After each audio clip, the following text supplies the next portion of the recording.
servis CVT hukumnya wajib Mas Bro. Ya, jadi ini buat teman-teman ya, langkah dasar sebelum kita buka di bagian CVT-nya itu, kita buka dulu oli. Kalau memang mau diganti olinya. Nah, fungsinya apa? Supaya dalam proses kita membongkar CVT ini sama menunggu jeda waktu, oli itu terkuras habis. Ya Mas Bro. Nah, lihat seperti yang saya lakukan ini. Coba kalau memang jenengan bisa mempraktekkan ini, mudah-mudahan bengkelnya ditandai orang ya. Nah, jadi kita bongkar dulu sementara olinya itu keadaan menetes ya. Lihat Mas Bro, kenapa saya bilang hukumnya wajib? Itulah sifatnya CVT itu, ada ruang yang namanya ruang hisap, juga ruang hembus keluar. Nah, ini dia. Ini yang orang yang nggak tahu ya, biar tahu ya. Nah, di sini ini adalah ruang hisap Mas Bro. Nah, sementara ini adalah ruang keluar. Coba dekat. Lihat ini.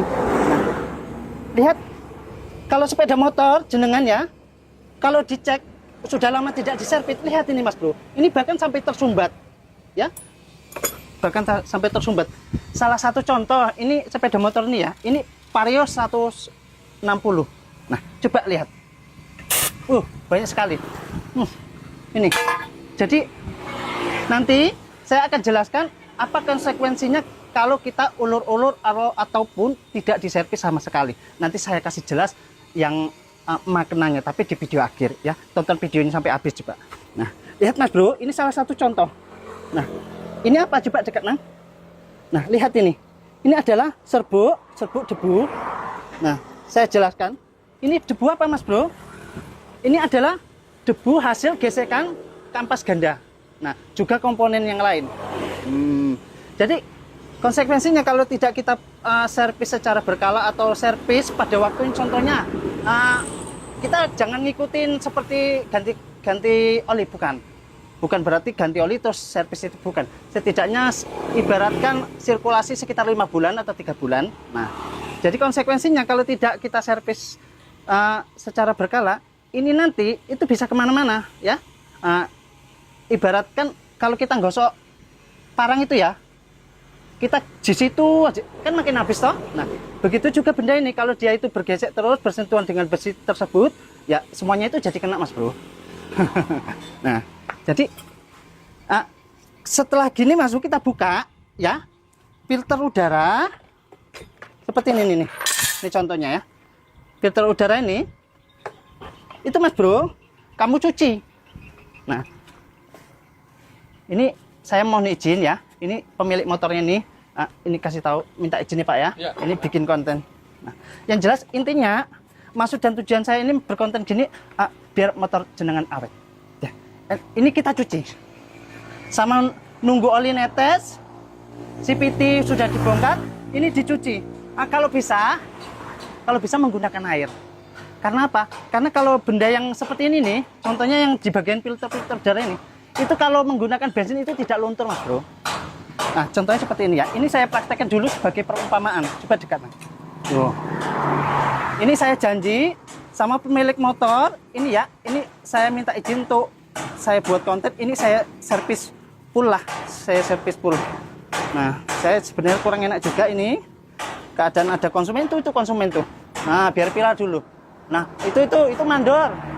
Mandor dari pengunjung tapi masih nunggu ya. Nah, jadi gini Mas Bro, nanti ini dilanjutkan. Ini dilanjutkan, jangan sampai mengenai ini, ya. Nah, baru nanti kamu basuh. Kalau saya kan punya ini toh, saya punya ini. Nah, kalau jenengan ibarat air ya, dikumbah sama air ya, atau di kopiok sama air, disemprot gini. Nanti kalau udah bersih gitu ya, jemur baru pasang. Nah, ini yang paling penting, ini saya buka ya.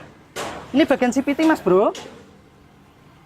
Yang paling vital, yang perlu kita cek itu di bagian sini. Ini saya agak buru-buru ya, karena nggak ada edit potong-potong, ini nyambung terus. Harap maklum kalau videonya panjang, mudah-mudahan ditonton sampai kelar ya Mas Bro.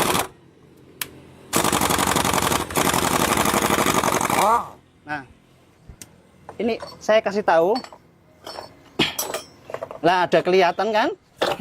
Nah, inilah baru dirasa-rasain tadi. Nah, ketepatan ini dibongkar baru kelihatan sumber masalahnya tuh.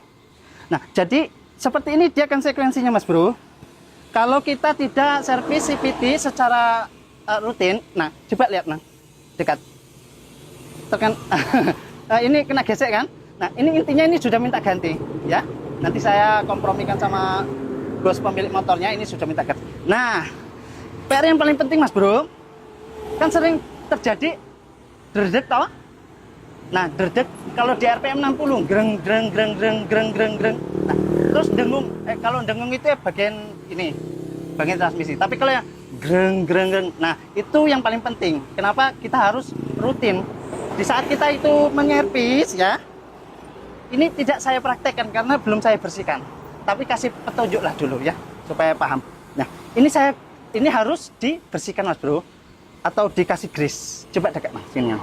Nah, jadi kalau yang di RPM 60 itu terasa greng greng greng, itu adalah di sini ya.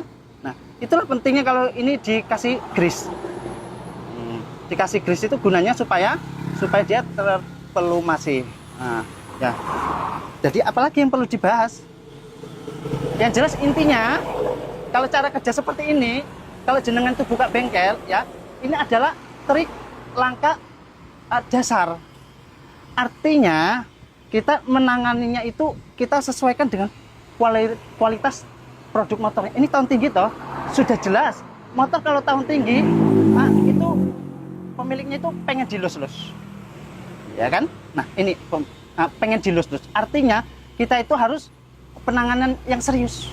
Contohnya sepeda motor MX, ya baru keluar nih, yang nggak mungkin toh kita keprok-keprok, pakbuk gitu toh. Nah filosofinya, intinya yang terbaik, gitu loh. Nah, mudah-mudahan ini bisa menginspirasi. Doakan saya murah rezeki, panjang umur, sehat selalu. Amin ya rabbal alamin. Assalamualaikum warahmatullahi wabarakatuh.